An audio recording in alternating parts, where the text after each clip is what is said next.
Hey everyone, welcome to my channel Angel Instruction, giving best out of the rest. I am Ankur Verma. Today, I'm going to start the classical theory. This is the third part of the principle and practices of management. Classical management theory. Previously, I had explained the bureaucratic management by Max Weber. If you haven't seen my previous videos yet, I suggest to watch them. Now, today, I start with scientific management by F.W. Taylor. Scientific management. Scientific management is a theory of management that analyzes and synthesizes workflows. Its main objective is improving economy efficiency, especially labor productivity. It was one of the earliest attempts to apply science to the engineering of processes to management. Scientific management is sometimes known as Taylorism after its founder, Frederick Winslow Taylor.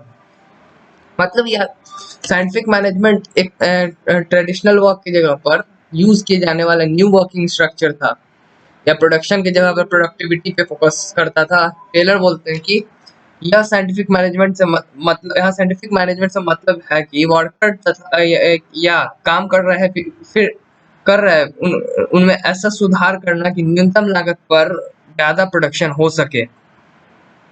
Now move to the next slide. Taylor's four principal.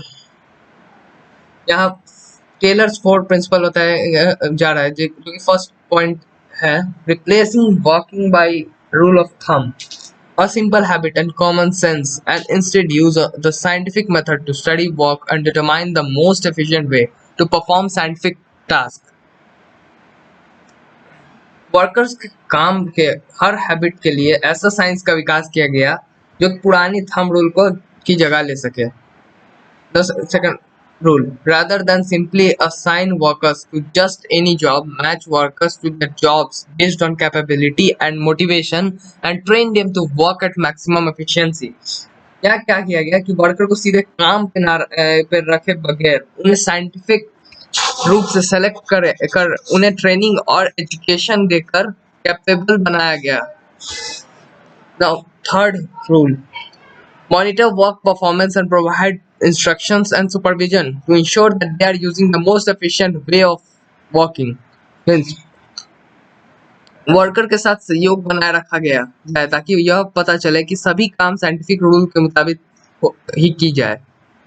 Fourth rule principle, allocate the work between managers and workers so that the managers spend their time planning and training, allowing the workers to perform their tasks efficiently. Means क्या हुआ कि worker के बीच work responsibility को equally divide किया गया ताकि managers अपना time planning में कर सके और ट्रेनिंग में भी। Now criticism of scientific management. First criticism is unemployment. Worker feels that management reduces employment opportunities from them through replacement of men by machines, and by increasing human productivity, less workers are needed to do work, leading to checking out from the job. Means criticism साफ समझ आ रहा है कि आलोचना क्या क्या थी scientific knowledge. यहाँ पे अनएम्प्लॉयमेंट की बात हम लोग कर रहे थे जो कि ये था कि वर्कर्स यह सोचने लग गए कि मैनेजमेंट उनके जॉब अपॉर्चुनिटीज को कम कर दिया क्योंकि वो यह सोचने लग गया था कि अगर मशीन का यूज प्रोडक्टिविटी इंक्रीज करने लगा तो ज्यादा वर्कर को निकाल दिया जाएगा, इससे अनएम्प्लॉयमेंट बढ़ जाएगी। Now move to the second criticism, which is exploitations. Worker feels they are exploited as they are not given due share in increasing profits, which is due to their increased productivity. Wages do not rise in proportion as rise in production. Wage payment creates uncertainty and insecurity beyond standard output. There is no increase in wage return rate. This exploitation होने लगा उनका। Worker का यह सोचने लगे कि scientific management के कारण ज्यादा प्रोडक्शन उनके प्रयासों के कारण नहीं, पर मैनेजर्स इस ज्यादा प्रोडक्टिविटी से हुए प्रॉफिट उन्हें नहीं देते, इसीलिए प्रोडक्शन दुगनी तिगनी हो जाती पर उनकी वेज उसी प्रोपोर्शन मिलता, इस कारण उनका एक्सप्लॉयटेशन होने लगा।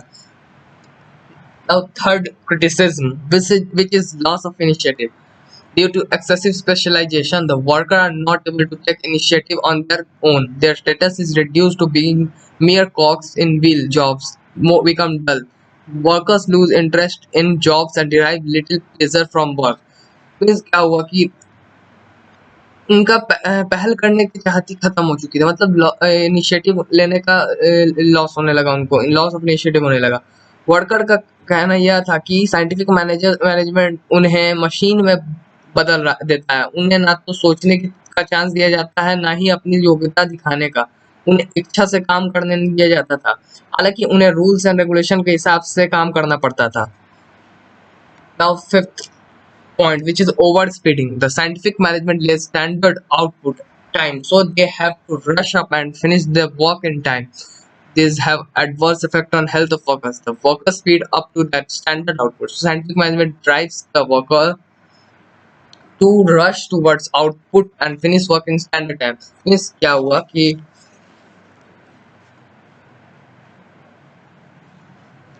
क्या हो कि यहाँ पे क्या हुआ कि साइंटिफिक मैनेजमेंट के कारण उन्हें अपना काम तेजी के साथ करना पड़ता और हार्ड वर्क करके और अधिक काम करना पड़ता, जिसके परिणाम उनके हेल्थ पर भी पड़ रहा था। The weakening of trade union. So everything is fixed and predetermined by management, so it leaves no room for trade unions to bargain, as everything is standardized, standard output, standard working conditions, standard time, etc. This further weakens trade unions, creates a rift between efficient and inefficient workers according to the wage. मतलब क्या होता था कि इसका विरोध जो था, ये साइंटिफिक मैनेजमेंट जो था, इसका विरोध जो था ट्रेड यूनियन भी करते थे, क्योंकि यह सभी वर्कर को एक साथ जोड़ने नहीं देता था। इसके कारण मजदूरी देने की डिफरेंशियल सिस्टम को अपनाया जाता था, जिसके कारण वर्कर को वेजेस बराबर बराबर नहीं मिलता, कुछ को अधिक कुछ को कम, और इसके कारण आपस में डिस्प्यूट होने लगे। Now key points. The principle of Taylor's scientific management theory became widely practiced, and the resulting cooperation between workers and managers eventually developed into the teamwork we enjoy today. While Taylorism in a pure sense isn't practiced much today, scientific management did not provide many significant contributions to the advancement of management practice. It introduced systematic selection and training procedure. It provided a way to study workplace efficiency, and it encouraged the idea of systematic organizational decision. Thank you.